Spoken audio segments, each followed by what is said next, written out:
Hello, my name's John Smeaton, and on behalf of Voice of the Family, I welcome you to the Family and Life Academy and to this, the fifth lesson in our course on natural law. The course is written and presented by Dr. Joseph Shaw, a philosopher and author. In his last lesson, Dr. Shaw explained the purpose of human law as conceived by St. Thomas Aquinas and St. Augustine, how this derives from the natural law and how it differs from modern political theories such as that of Jean-Jacques Rousseau. In all of the previous lessons, going back to the origins of the natural law, the first lesson, through to St. Thomas Aquinas' synthesis of the Augustinian and Aristotelian traditions into the definitive formulation of natural law, all of these are available for you to watch again at whatever time suits you best on the Family and Life Academy website. Dr. Shaw's topic today is Enlightenment ethics. At the end of the lesson, Dr. Shaw will answer any questions you may have about natural law, which you can put in the chat window. So I will now hand over the stage to Dr. Shaw. Thank you very much, Mr. Smeaton.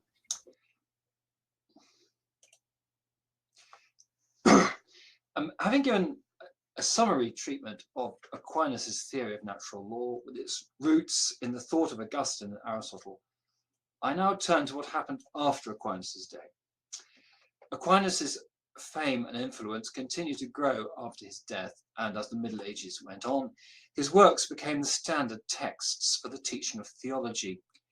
However, he was rejected with special force by the Protestant reformers, who were influenced more by St. Augustine, and from the time of the Enlightenment he disappeared more or less entirely from view in academic philosophy until the second half of the 20th century. The revival of interest in Aquinas is something I will touch on in the next and last lecture. Accordingly, in this presentation, I'm going to discuss a group of modern ethical theories which replace natural law as the dominant ways of doing ethics.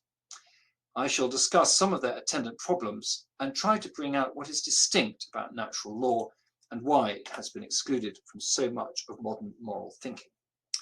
So first, a little history. Natural law was more or less the common way of talking about ethics in the High Middle Ages, the period of the scholastics, including St. Thomas Aquinas and his successors.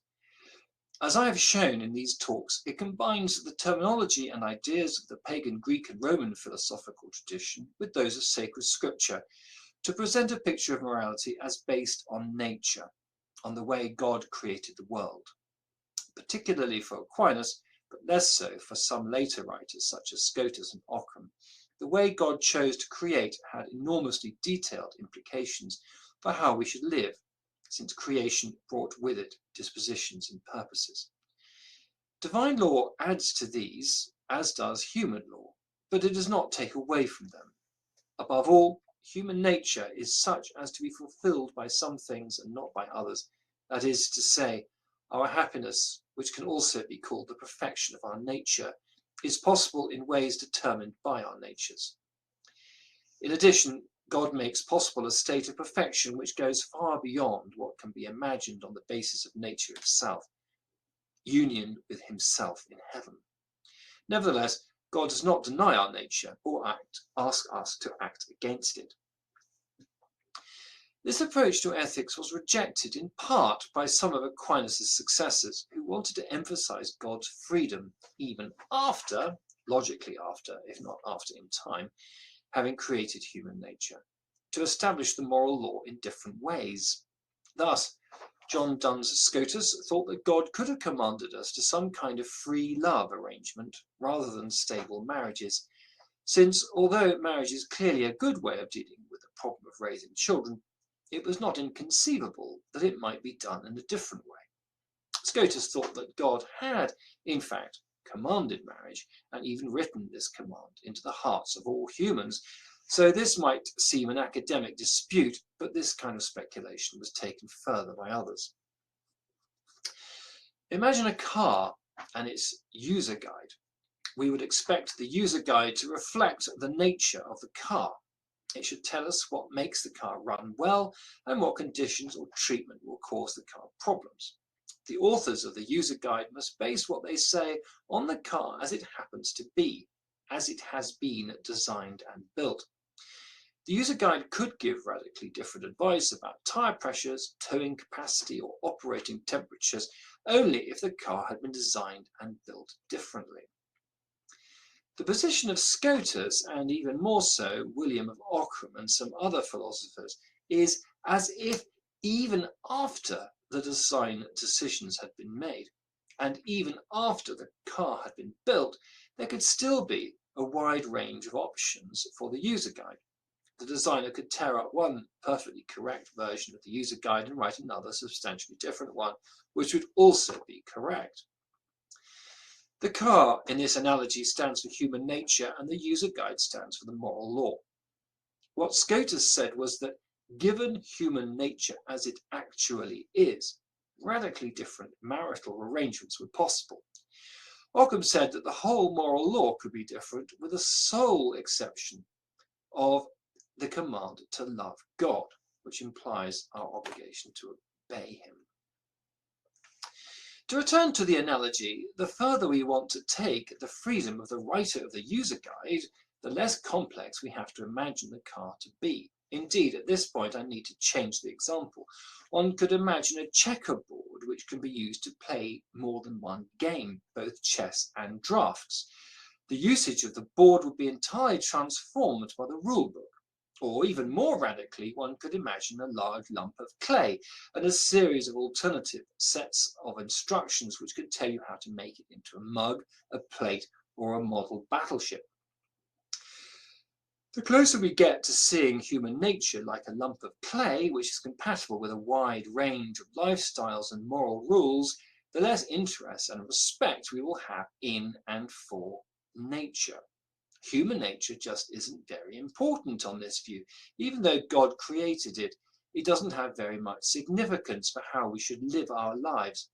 The moral rules are largely, if not entirely, set by God's legislative acts, not by his creative acts. Scotus and Ockham wanted to emphasize God's freedom of action. At the Protestant Reformation in the 16th century, this was still a concern, but for the Protestants another factor came into play in addition, the idea that human nature had been completely corrupted by original sin. God's sovereign freedom implies that, if he wanted, he could command us to find our happiness in counting blades of grass or some other apparently pointless exercise. The radical corruption of nature implies that, insofar as there were moral implications to the way he chose to design human nature, it was all completely spoiled, so it could no longer be relied on to work that way anymore. Aquinas and other medieval writers would agree that human nature was radically corrupted by sin, but Aquinas still thought that it was possible to investigate it for the purposes of both science and ethics, and indeed the two disciplines are related. The Protestant reformers took the notion of corruption so far that they thought such an exercise was pointless. The negativity towards created things by the early Protestants helped explain a lot of strange features of the communities they founded. We encounter negative attitudes towards religious music, religious art, and the use of reason in theology. Perhaps, luckily, they were not entirely consistent, but this general culture sets science and religion, or reason and faith, on a collision course in Protestant societies. Science leads us to God, for Aquinas, but it leads us away from him, for Luther. Again, art often becomes something naughty but nice in Protestant societies, no longer something for the glorification of God, but something largely rejected by religion. Nature, on this view, was no longer something which had moral implications. The moral law was simply imposed on us by God without any consideration for the underlying human nature. And then again, the Protestant reformers did not expect us to keep this moral law. Even the elect, with the grace of God, would not be able to avoid offending God grievously every day. This meant that in Protestant societies, philosophical ethics, as it began to be established as a discipline in the 18th century, had to make a fresh start. The key figures of this period were David Hume, a Calvinist from Scotland who had lost his faith, and Immanuel Kant, a pietist Lutheran from Russia who had some very eccentric theological views. Both wanted to establish ethics on a non-theological basis, which is not surprising because theological ethics, as far as their own faith traditions were concerned, was not rational or scientific, but based on arbitrary divine commands. They also wanted to reject the kind of rational scientific basis for ethics offered by Aristotle and the natural law tradition. There were two reasons for this. One is that Aristotelianism had suffered a huge loss of prestige as a result of the scientific revolution. As I have discussed, Aristotle thought of human nature and nature in general in teleological terms, as having tendencies towards certain end results. The scientific revolution made nature inert. It is just dead matter, not with tendencies within itself, but acted upon by universal laws. If humans are like that as well, and it was Aristotle himself, after all, who thought that ethics was analogous to physics, then we need to forget about basing our ethical thinking on our tendency to seek the perfection of our nature in happiness. Another problem with Aristotelianism for the Enlightenment thinkers is that it had become closely associated with the Catholic tradition. While Hume and Kant had some critical distance with their own religious backgrounds, it didn't follow that they were open-minded about the Catholic intellectual tradition. Indeed, they may well have felt that Catholicism represented in an even worse form precisely those features of Protestantism which they disliked. It is interesting to hear Hume fulminate against the irrationality of believing in miracles or the absurdity of what he calls monkish virtues, and Kant echoing St. Paul in his talk of the freedom and slavery of good and bad actions. In some ways, they are very much the products of their religious backgrounds. The way the two of them set about establishing a new foundation for ethics, however, could hardly have been more different. Hume focused on desires in the sense of irrational urges. Kant focused on reason in the sense of a capacity for engaging in abstract thinking, entirely divorced from the ordinary world. Both of these approaches have been hugely influential and indeed continue to form the basis of modern ethical thinking, either as alternatives or in some kind of combination. So David Hume tells us that humans come into the world with urges. These urges are simply there by nature.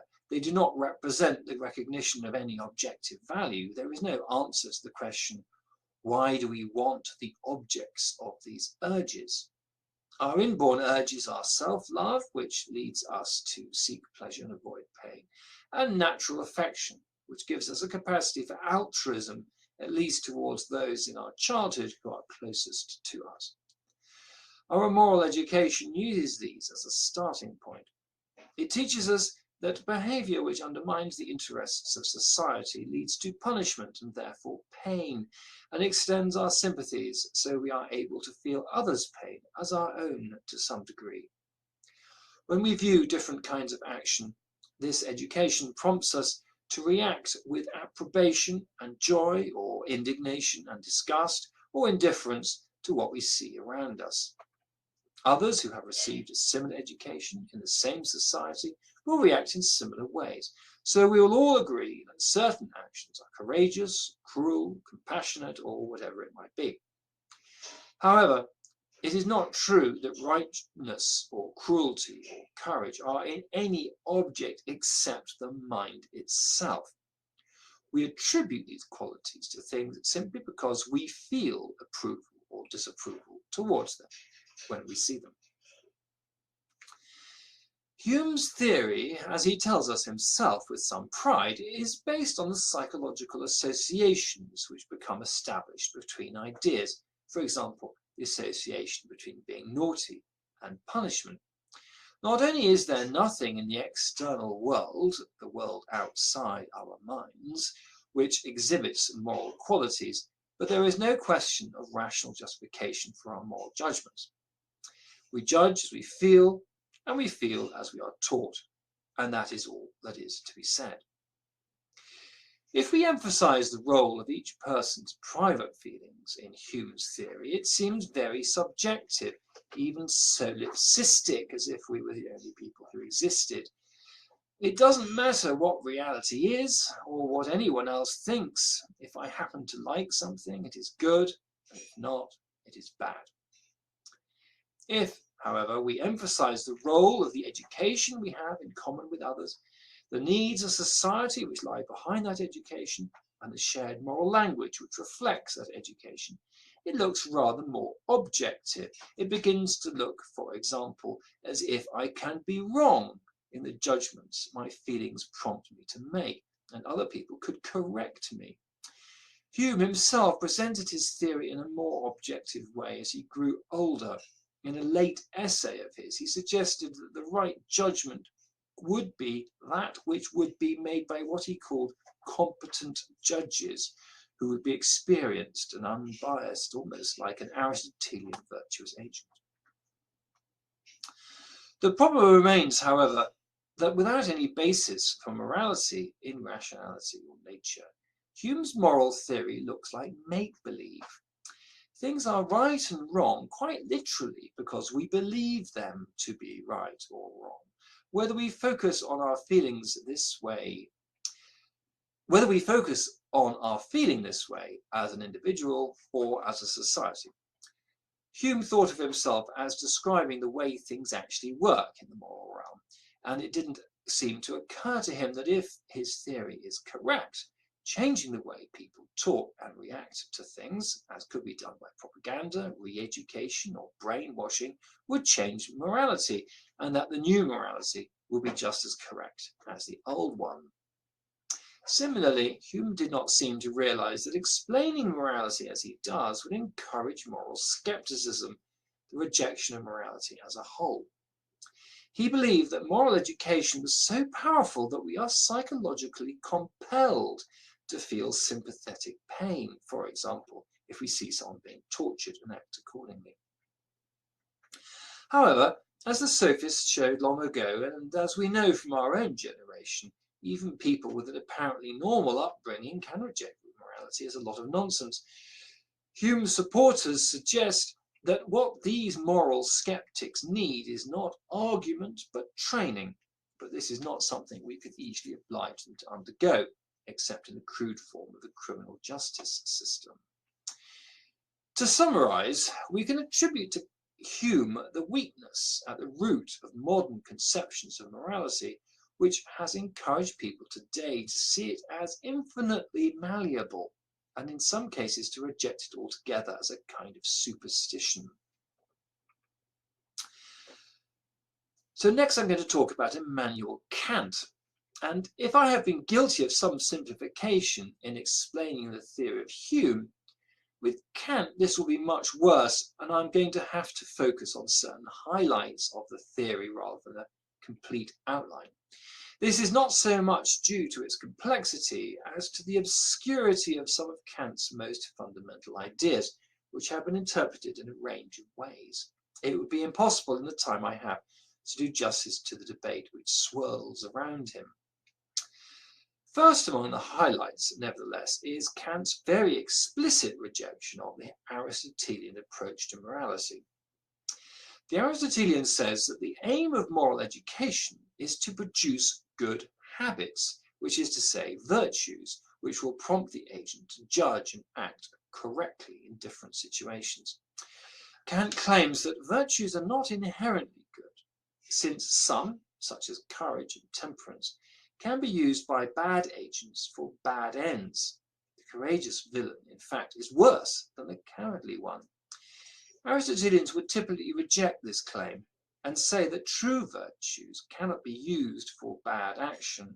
Only a counterfeit could be, but Kant does not engage with this argument. Furthermore, an action of moral worth for Kant is precisely one not done out of habit, but in response to a sense of duty. Habits make good action easy and even pleasant, but Kant says that we only know an action is of moral worth, as opposed to an action motivated by selfishness, which just happens to coincide with the right thing to do in the circumstances, when the agent has to struggle against opposing desires. The ideal Aristotelian agent overcomes his desire to do the wrong thing because he recognizes that it is contrary to reason and to his true interests. The ideal Kantian agent, it would appear, carries on being pulled away from the correct action by his passions, and it is precisely this which reveals the fact that he is acting in accordance with reason and not in accordance with his passions. Related to this is Kant's attitude towards prudence and self-interest.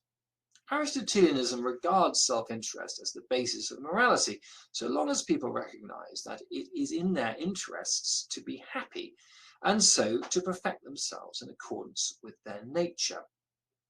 Kant regards prudence and self-interest as inherently non-moral. Morality, he tells us, requires us at least to ignore and often to act against our own interests. Of course, the true self-interest of an Aristotelian is not simply a set of selfish desires, but the result of careful thought about the moral goals of human action and how this relates to true happiness.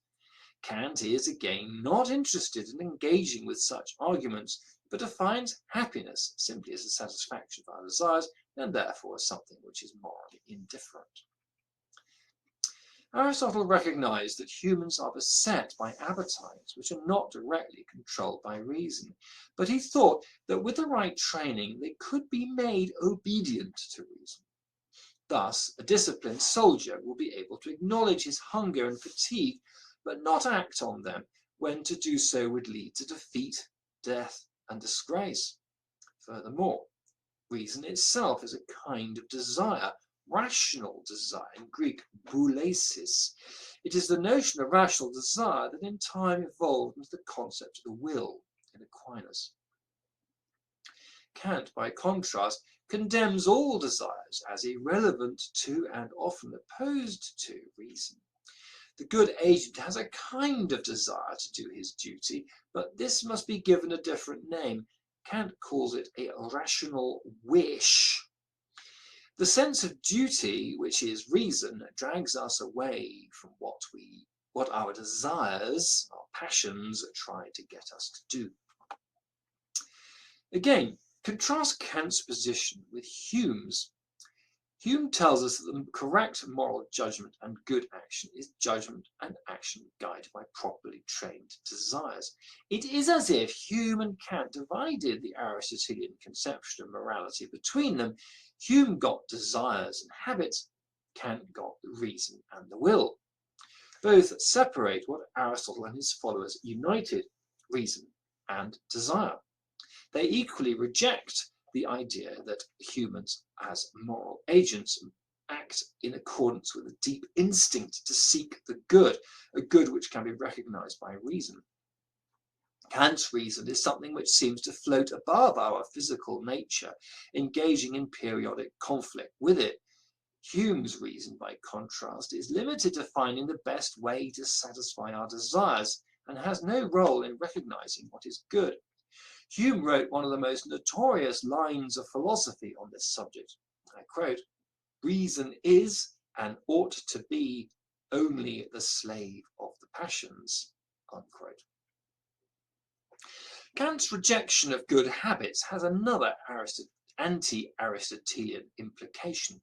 For him, we do not gradually improve morally by training, as our characters are increasingly dominated by good habits in the Aristotelian fashion. Instead, Our reason counteracts our passions in getting us to do our duty in difficult circumstances in a series of one-off actions.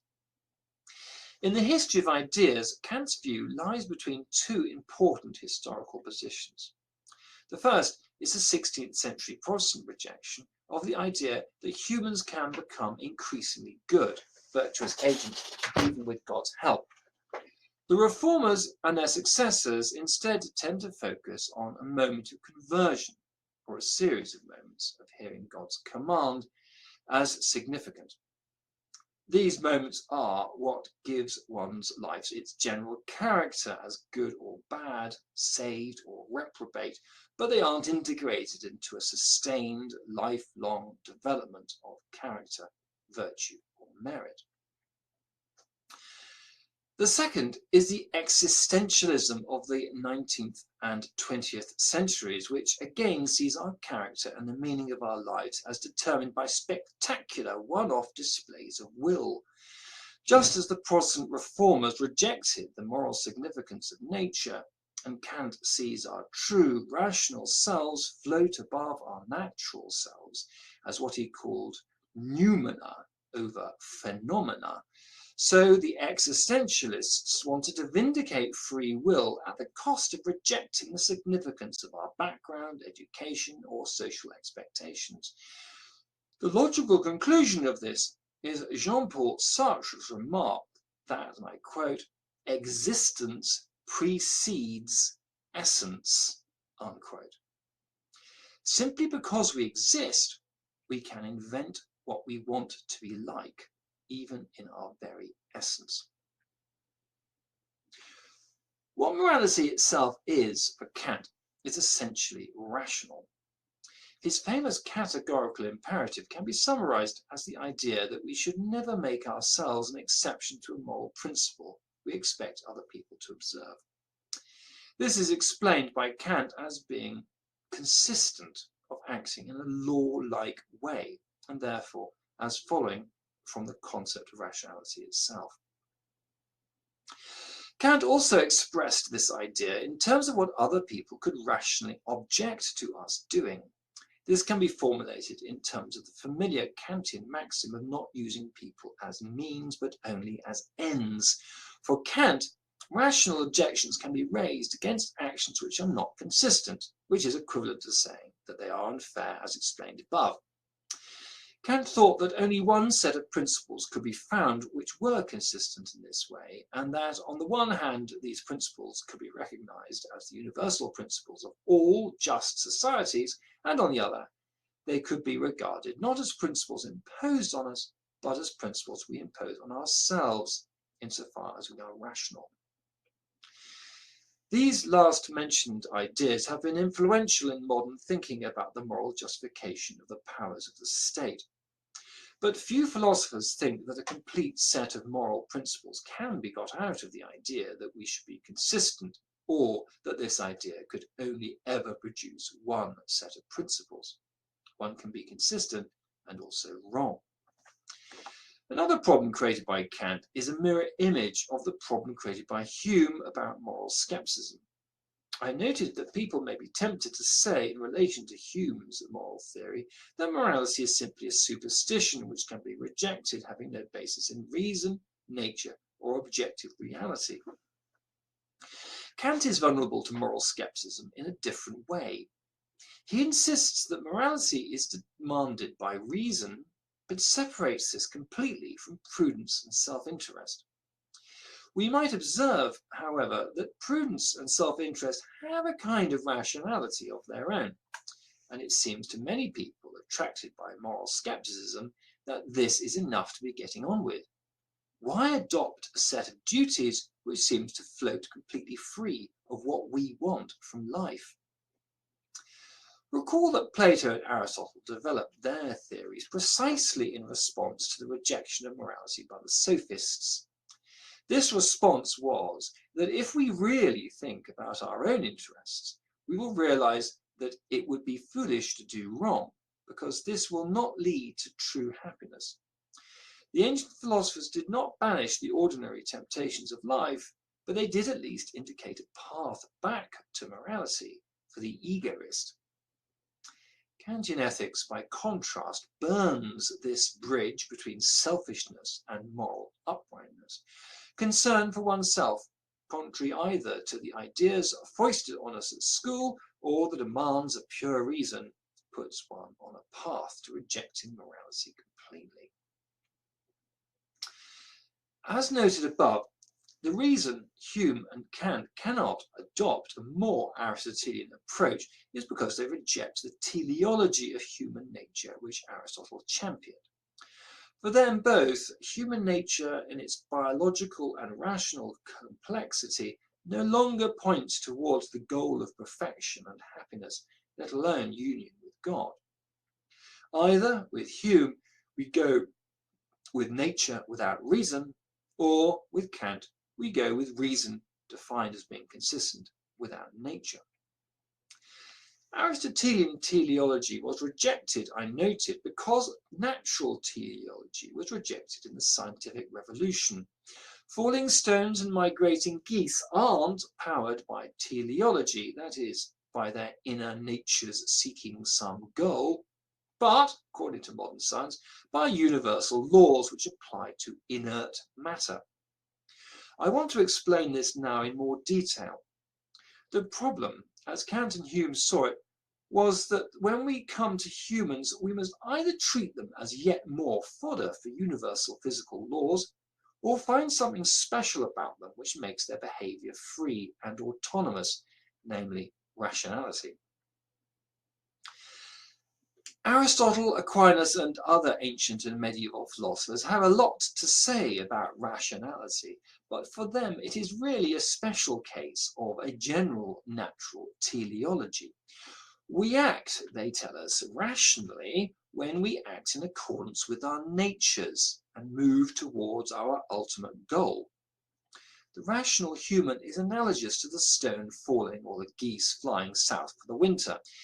The ultimate goal can be described as our final cause, the end, the finality, which acts upon us, so to speak, and draws us towards itself. It is a special case in humans because, unlike stones, plants, and animals, humans can recognize what their final cause is and not just develop towards it blindly. Aristotle's theory of causation allows for 4 answers to the question of why, as 4 causes, or aitia. There is the final cause, just mentioned, the formal cause, which is the form in us, our natures, which has the tendency to move towards the end, the efficient cause, which is the immediate mechanism prompting change or movement, and the material cause, which is the stuff out of which the substance, the thing which is moving or changing, is composed. Very often, the formal, final, and efficient causes are, in a sense, the same thing. Aristotle summarized it as the principle that man begets man. The man was the efficient cause of the conception of a new human being. The form of man in the embryo is the formal cause, and an adult man is the final cause, the good towards which the embryo is developing. However, to say that the final cause in humans is a special case of the end result of a biological process is a simplification, to put it mildly. When we recognize our ultimate goal and its implications for what we need to do in our particular circumstances, we must get baptized or get married or earn some money or whatever, we are acting for reasons. The human embryo, which develops a spine, or the goose, which flies south, or the stone, which rolls down the mountain, are not acting for reasons.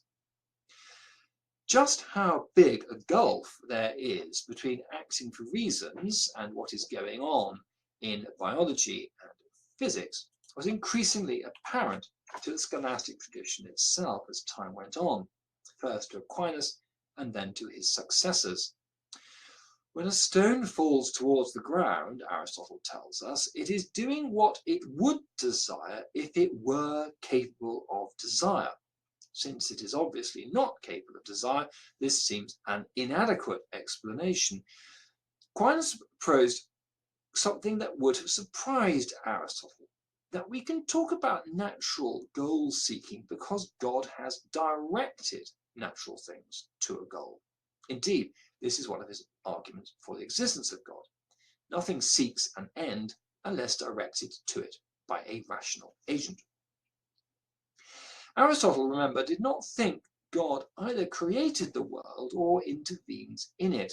His role as unmoving first mover does not imply that he has anything like a plan for how the universe will work. It works the way it works because the natures of all the substances in the universe will, under the impetus of the first mover, perform their characteristic activities. These natures, like the universe itself, are eternal. Aquinas' explanation of natural teleology opens up a sharp contrast with the teleology of human practical reasoning. It is no longer that we simply do consciously what animals do by instinct. Later scholastics like Francisco Suarez, who wrote in the 16th century, addressed the problem that something which, in Aristotelian fashion, we call a cause of an action, namely the final cause, may well be something which does not and may never actually exist, say my dream house that I would like to build. He suggested that while this is a real cause, it is not a physical cause. He used the term, which is perhaps not a very helpful one, of a metaphorical cause. Whatever we call it, we see in the late scholastics a version of the distinction made by Kant between physical causes and the special way in which things are brought about by reasons. The distinction between reasons and what we now call causes is one of the fundamental elements of Kantianism. It allows Kant, in contrast to Hume, to save human practical reasoning from subjection to a set of universal laws which would explain it away and make humans in principle predictable like machines. Hume claimed that our thinking would one day be analysed by a set of laws of psychology, particularly his favourite law of the association of ideas, in the way that gravity explained the movements of heavy objects. Kant avoided this by saying that reason is completely different. On the one hand, there is the realm of causes, subject to physical laws and in principle predictable. On the other hand, there is a realm of reasons, subject to the laws of rationality, but free. In their own way, Aquinas and the later scholastics also found ways to say the same thing. Neither Hume nor Kant produced a workable normative theory, that is to say, a theory of what we should actually do. Although people have tried to create such a theory out of the materials given by Kant, notably the categorical imperative, Kant does not appeal to it when he himself is systematically addressing practical ethical issues. In his famous paper defending the absolute prohibition on lying and his consideration of ethical issues in his late work, The Metaphysics of Morals, he appeals to all kinds of moral principles which he apparently regarded as obvious without linking these to the categorical imperative. It was left to the following century for the expression of a moral theory which promised to apply rationality and consistency to moral problems.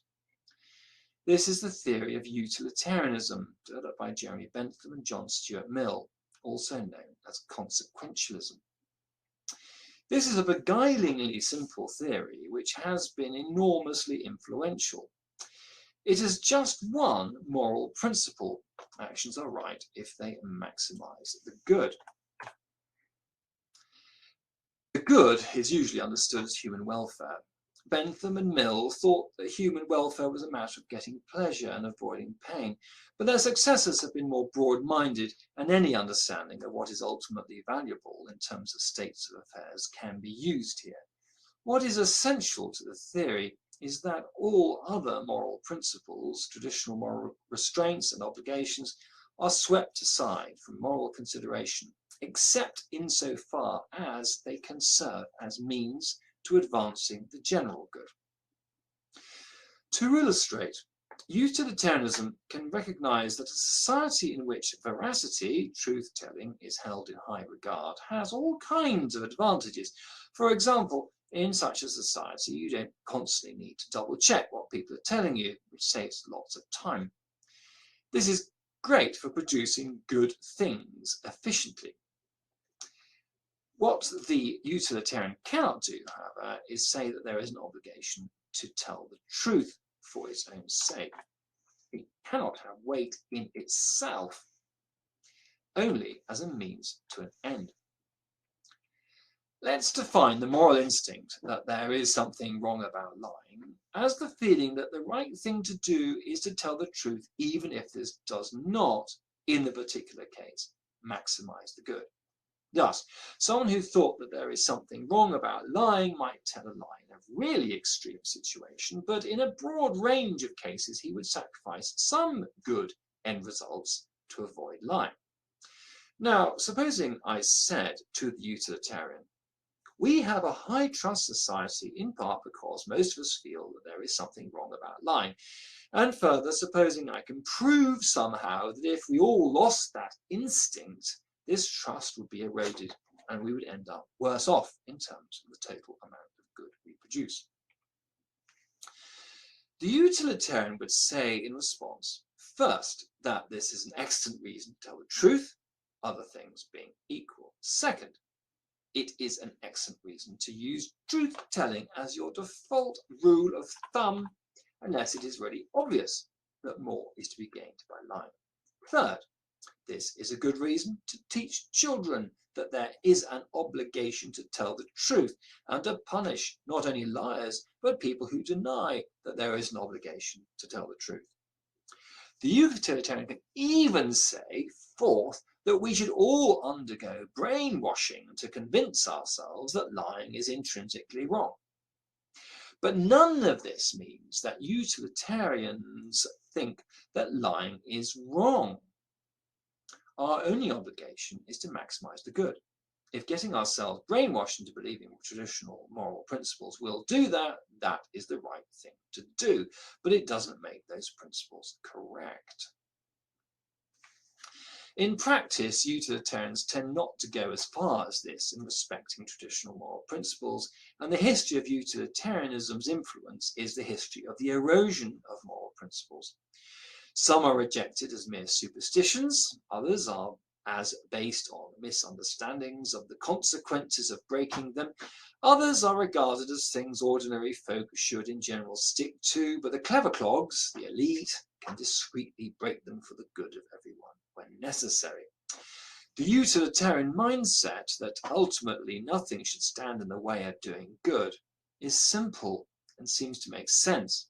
So it seeps into the moral thinking of all kinds of people who regard themselves as liberated from old-fashioned nonsense. What possible reason, indeed, could anyone have for standing in the way of doing good? If more people would be happy, if unhappy marriages could be ended by divorce, if the pain suffered by the dying could be ended by euthanasia, if a war could be shortened by targeting civilians, what objection could anyone have, which is not, as they like to call it, mere rule worship? We can point out that taking away the traditional rule in all these and in many other cases changes the way things work in ways which go far beyond the individual case. A society in which we can divorce easily, for example, has a different conception of marriage, and this may be one which brings about less good than the alternative, as it will be markedly less stable. Indeed, it might be possible to make a utilitarian argument that unhappily married people are unable to divorce are the price society must pay for the good of stable families for the majority, which is necessary for the good of children. In principle, a utilitarian ought to listen to this kind of argument very carefully, but in practice this is not how the debate has gone, for a number of reasons. One is that the defenders of marriage and of other traditional moral prohibitions tend not to want to rely on arguments from consequences. It is true that breaking down the traditional family, as has happened in the West over the last century, has had unquestionably terrible consequences, But this can only really be seen clearly when the damage has been done. We seem always to be in a position of Lord Melbourne, who remarked about Catholic emancipation, I quote, "What all the wise men promised has not happened, and what all the damn fools said would happen has come to pass," unquote. After all, the defenders of moral principles are not, traditional moral principles are not primarily motivated by the consequences. They think, after all, that certain things are just wrong. It is imperative for them to uphold the idea that appeal to consequences is not the only way to make moral arguments. This can make them look like the defenders of primitive taboos, just for the sake of it, in the teeth of evidence that they do more harm than good. But to concede that the only arguments with weight are arguments from the consequences is to concede that utilitarianism as a theory is true. However, people on the other side of the debate are also not always motivated by the consequences. John Stuart Mill, for example, when he moves from his book Utilitarianism to his even better known work On Liberty, advocates divorce on demand without any serious attempt to quantify the pros and cons in terms of social consequences. What is motivating him instead, and quite explicitly, is a conception of autonomy which he has taken from the Romantic movement in the person of the Prussian educationist Wilhelm von Humboldt. The claim that a society without marital stability will produce more happiness or other kinds of good is not at all convincing on the face of it, but is not really the heart of the argument. One can say, in fact, that part of utilitarianism's success comes down to its usefulness as a smokescreen. The old moral principles were not justified by maximizing the good, so they are condemned. What goes in their place is assumed to maximize the good without any serious argument to prove this.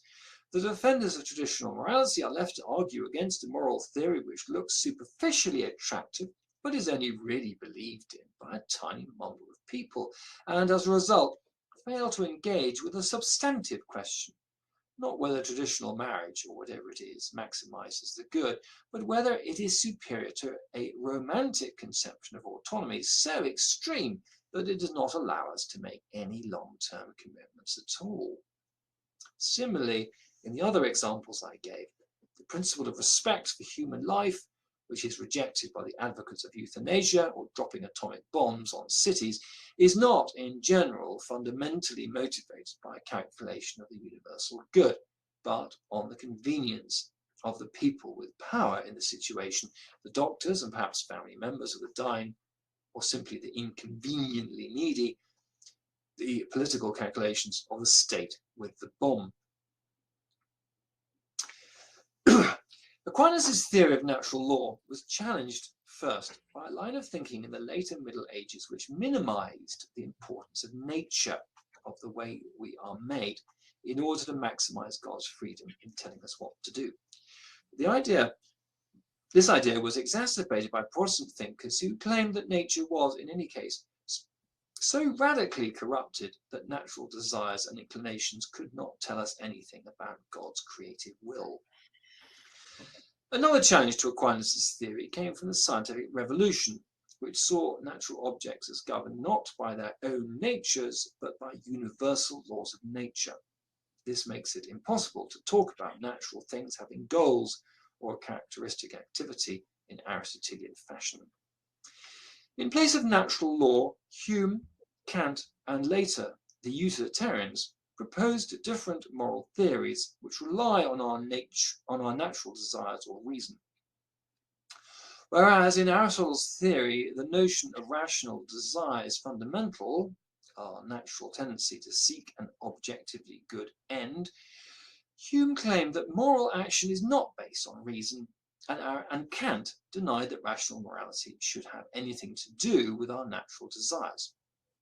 Utilitarianism, which was more influenced by Hume, proposed that we should act to fulfill as many desires of ourselves or others as possible without any moral assessment of these desires.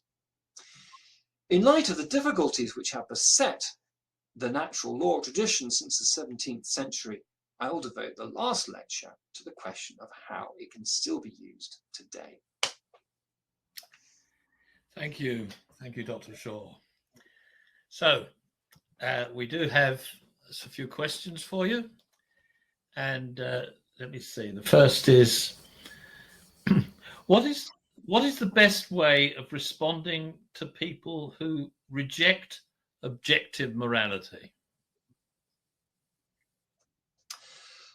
Yes, right. Well, the followers of Hume can have their own arguments against moral skeptics. So Hume wants to expand people's sympathy. If they're egoists, they should be made to sympathize with, other people who are in need or whose rights are being violated or whatever. Kant wants to try to encourage people to think about being consistent and rational. I've explained why I think those two responses are not very helpful. They don't really motivate moral skeptics. So I think that a better response is the kind of response made by Aristotle and Plato to the sophists, and which is fundamental also to the Catholic tradition, which is basically, well, what do you actually want from life? Whatever it is you want from life, then you need to think about how you're going to get it. And morality is not some sort of arbitrary set of rules which are stopping you from getting what you want. It's actually guidelines to help you be happy. Now, what you need to do, in fact, is to sell a more adequate understanding of happiness to people who, the moral skeptic, who will typically have a very, very narrow view of what happiness is, to do, for example, with physical pleasure or power or money or prestige or something like that. But I mean, there are lots of arguments about those things. It's not a very powerful position. It's not very convincing if you really think about it. But they won't have thought about it. Almost certainly, they won't have any theory about why pleasure is the only real good or anything like that.